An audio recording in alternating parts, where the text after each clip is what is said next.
Первый заместитель главы города посетил с проверкой животноводческий комплекс «Багарах» в селе Хатасы. Владимир Федоров обсудил с руководством предприятия поставленные перед комплексом задачи и ближайшие планы. По словам заммэра, «Багарах» вышел из острого кризисного состояния всего за полгода и даже вошел в четверку крупных предприятий республики. Организация закупается техника, отмечается рост финансовых показателей. Мы ставим перед собой планы в этом году.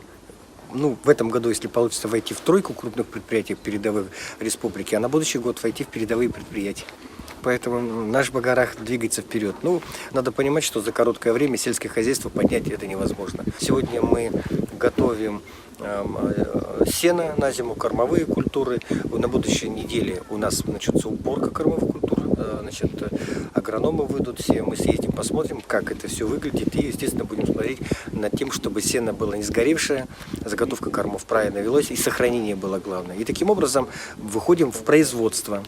Есть идея хорошая для того, чтобы мы молоко не отдавали за бесценок, а эта цена низкая, которая сегодня у нас стоит, это порядка 19 рублей. Конечно, есть субсидирование, но в рамках квоты дальше мы уже двигаться не можем. Соответственно, если будет своя внутренняя переработка, у нас есть детские сады, у нас есть учреждения социального назначения, я думаю, нашу продукцию мы будем уже давать непосредственно в Якутске для таких учреждений, как социальный объект.